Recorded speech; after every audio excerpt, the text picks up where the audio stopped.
Oh, yeah.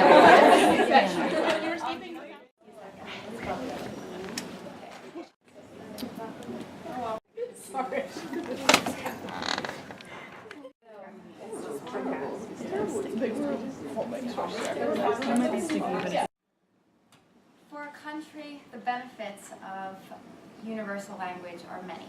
Efficient communication is crucial to development in any sector, but most importantly, it unifies a people, and it unifies that people with their government and the goals of the nation. But what happens when a country's population doesn't share in the same language?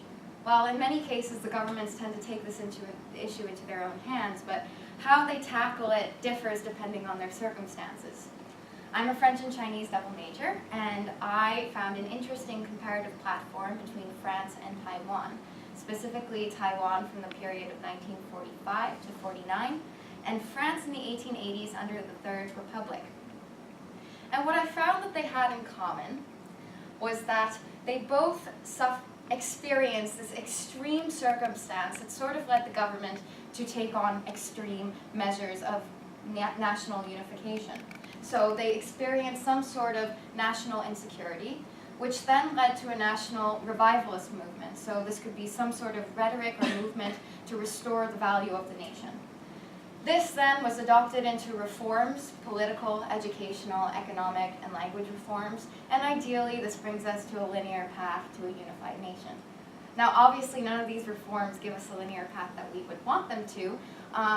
For the purpose of my study, however, I focused on language. Now as I said before, extreme circumstances tend to bring about extreme measures, and in this case they seem to bring about draconian language policies that I found just brought the countries in a vicious cycle of disorder. So national insecurity can be defined as a type of disorder that threatens the stability of a nation. So they start off with this disorder, they realize they have to unify the nation, they decide that they have to unify them through language, so they elevate the dominant language. But it's not happening fast enough, it's urgent. So they start banning all of the minority languages that pose as obstacles to this dominant language. But the elevation of one language and the oppression of the others leads to a domestic power struggle. And then you have this disorder that the government tried to get rid of in the first place brought back again, but this time it's internal and much harder to get rid of. And this pattern can be seen in both my case studies in Taiwan and in France, and I'm going to illustrate it to you now. So let's start at the beginning. For France, the national insecurity circumstance was the Franco-Prussian War in 1870. France severely overestimated the power of their military while severely underestimating the power of the Prussian Empire. In less than 2 years, they suffered a humiliating defeat. They lost the region of Alsace-Lorraine, but more than that, they lost their belief in the strength of their country. They realized that France was not strong, that their people were completely divided with all these differences, and they needed to unify the people. As for Taiwan, it had been administered by the Ming Dynasty under Chinese administration all the way up until the Qing Dynasty in 1895, at which point it was ceded to the Japanese Empire. The Japanese Empire ruled the island for 50 years, during which period they instituted a 3-stage assimilation plan that was very forceful, and by the end of which, over 70% of the population was proficient in Japanese and could rarely use Chinese. So, the Chinese administration gets back Taiwan in 1945. They see the island is filled with Japanese influence. They realize they have to get rid of this influence right away. So what is the most evident way that differences take form, or cultural differences? It's in language. So both governments realized that they had to elevate their dominant language. Now in France, the idea of French as a universal language was not a new one. It had been around since the 1200s or 1300s. But the first time that they really attempted to make it a universal language of the people occurred just after the French Revolution under Robespierre's reign of terror. Now this is a quote from Bertrand Belair de Vieuzac, who was a member of the Jacobin Club, and I think it's very illustrative of their perception of language diversity. Federalism and superstition speak Breton. Emigration and hatred of the Republic speak German.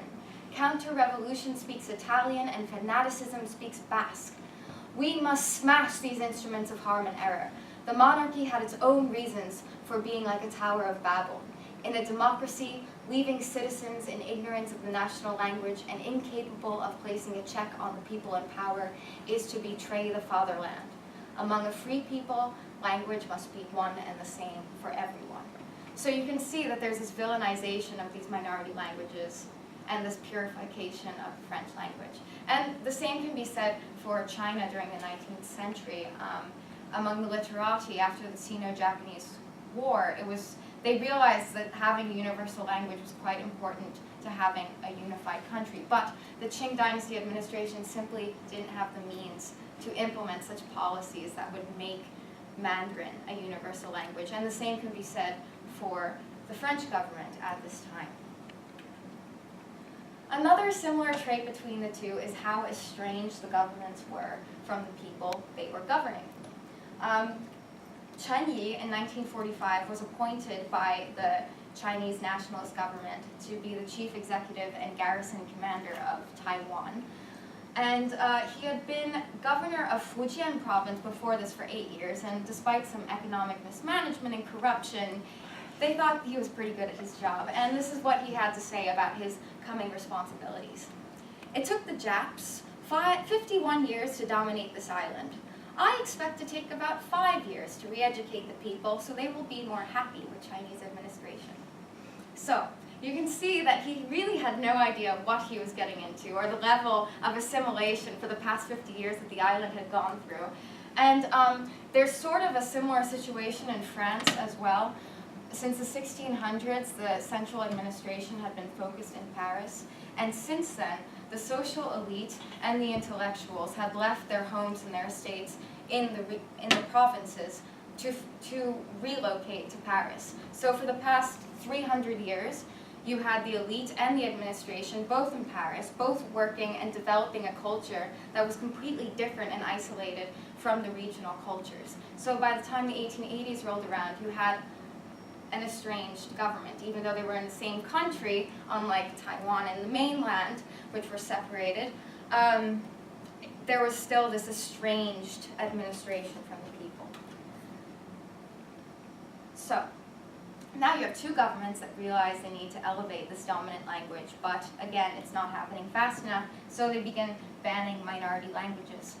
In France, the Jules Ferry laws in 1880s were implemented, and this made education nationwide free, obligatory, and secular. This meant that all schools were also taught in French. It was a very progressive policy, huge steps forward for the country, but in all schools being required to teach in French, it also meant that they banned minority languages from being spoken, inside or outside of the school. Students that were caught speaking their minority languages were severely punished and ridiculed by both their peers and their professors. There were also policies that prevented articles from being published in anything but French, and there were policies that required even the lowest level of public employee to be proficient in French. This meant that there was really no one in even the lowest level administration that was able to communicate with people in their minority languages. In Taiwan, in 1945, they banned all minority languages from mass media and the public sphere, and in 1946, Chen Yi suddenly realized how much the Japanese language was being used, and he banned it entirely. What did he do by doing this? Well, he essentially shut the mouths of the entire island, and not only, he shut the mouths of the elite as well, as Japanese was the elite language at this time. So, the entire island is silenced by the administration. This, and together with economic mismanagement, again, corruption, food shortages, all culminated into the incident of February 28th, otherwise known as the 2/28 massacre in 1947. Somewhere between 10,000 and 30,000 people were killed in a brutal response to from the government to rebellion. It marked the 38-year White Terror period in which 140,000 Taiwanese were imprisoned and 4,000 of them were executed. And it also marks the 38-year period of martial law by the nationalist government. But in addition to this, it also sparked the Taiwanese independence movement and marked a permanent fracture between the mainland and the island. In France, all of this linguistic oppression, both in the schools and outside of the schools, together with the fact that the regional people could no longer communicate with the administration, led to huge divides between the two. This, together with the anti-clerical rhetoric of the government, also encouraged them to make stronger relationships with the priests, as they were the only ones that could really speak the minority languages at this point. In the Languedoc region, this linguistic oppression contributed to the wine growers' revolt in 1907. It was the biggest revolt of French history. Over 800,000 people for 3 to 4 days protested the central government. And it's not comparable to the 228 massacre, only 6 people died, but it still marked a really strong fracture between central government and the people. And this brings us back to the disorder that I originally talked about. Instead of trying to unify the people, they ended up dividing them by emphasizing their differences.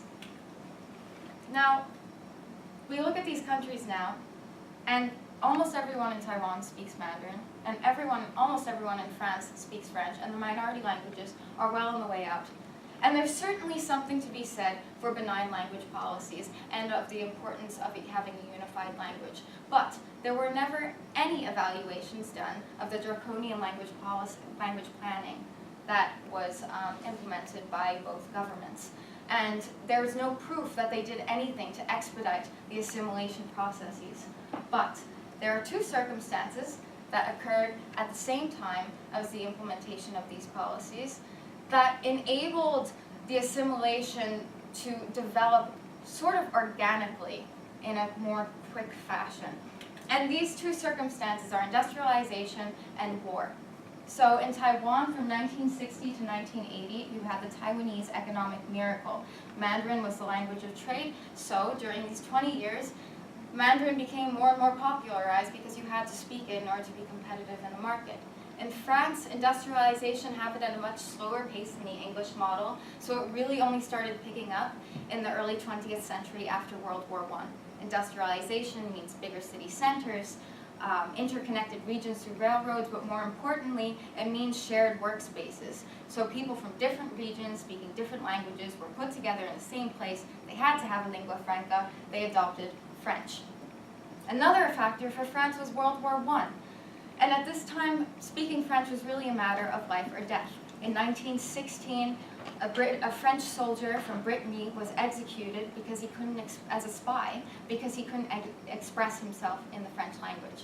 And this is not the only report of this kind showing that though everyone may have been learning French before the war, not everyone was speaking it. During this time as well in Taiwan, there was extreme military tension and political tension from the mainland.